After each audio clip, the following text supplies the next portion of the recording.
Stop cheering. Seriously, stop. When Robert Downey Jr. walked onto that stage at Comic-Con and revealed himself as Dr. Doom, the internet exploded. Everyone thought, yay, Tony is back, multiverse fun. You are missing the point. You are missing the absolute horror of what Marvel is trying to tell us. They didn't cast RDJ just to sell tickets. They cast him because Iron Man and Dr. Doom are the exact same person. One is a hero who died before he could lose his way.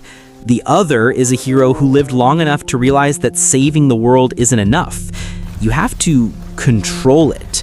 Today, we are going to prove that Tony Stark didn't turn evil. He just reached his final form. The suit of armor around the world wasn't a metaphor, guys. It was a warning. Welcome to the dark multiverse. Let's rewind to 2015, Avengers: Age of Ultron.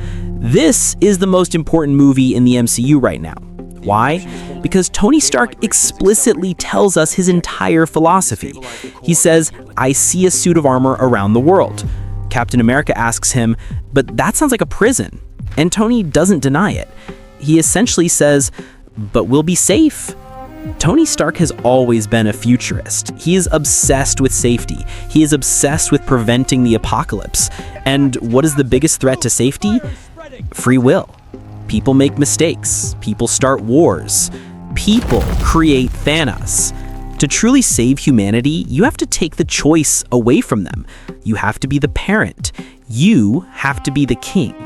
In our timeline, Earth 616, Tony created Ultron to be that shield.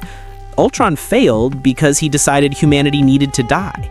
But what if, just what if, in another universe, Tony didn't create an AI?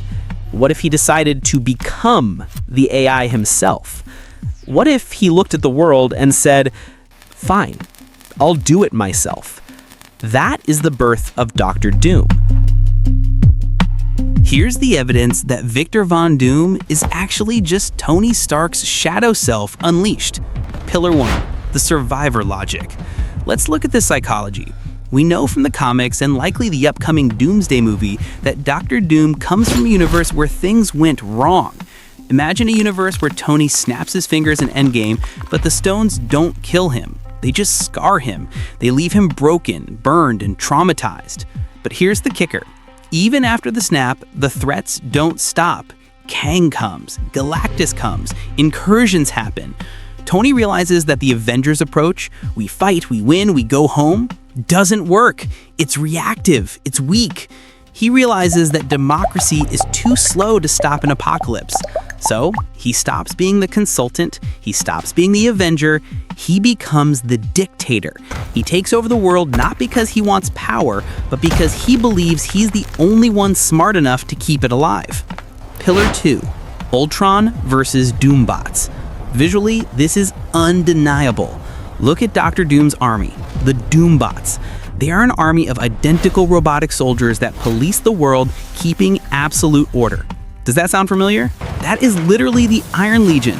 That is Ultron, but perfectly controlled.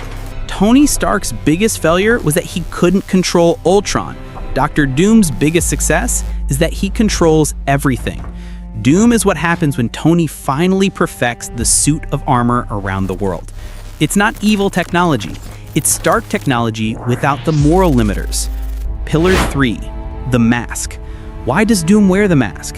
In the comics, it's vanity. He has a tiny scar and thinks he's hideous. But for this RDJ version, the mask is symbolic.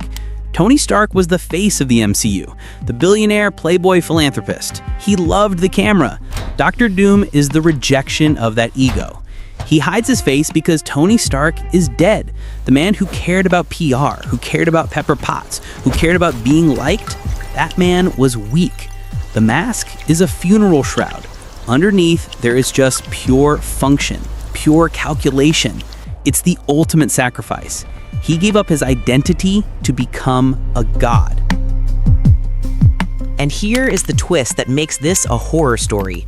Dr. Doom is right. If you look at the multiverse saga with timelines collapsing, incursions destroying realities, the Avengers are useless. You can't punch a timeline collapse. Captain America's speech about "we don't trade lives" is cute, but it doesn't work when the math says 1 trillion people are about to die. Dr. Doom is the only one willing to do the math. If he has to burn 1,000 worlds to save one, he will do it. He will sleep soundly at night. So when RDJ shows up on screen as Doom, he won't be cackling like a cartoon villain. He will look at the new Avengers, Sam Wilson, Kate Bishop, Spider-Man, and he will look at them with pity. He will say, "I tried it your way. I tried being a hero. It didn't work. Now, kneel." That isn't a villain. That is a fallen god who is tired of watching his children die. So, wipe those smiles off your faces. Robert Downey Jr. isn't back to give us a fun nostalgia trip. He is back to destroy our childhood hero. He is going to show us that the difference between Iron Man and Dr. Doom isn't morality, it's just one bad day. And honestly, if the end of the world is coming, would you rather have a nice Captain America who dies with you, or a cruel Dr. Doom who forces you to live? Think about it. And remember, the road to hell is paved with good intentions and arc reactors.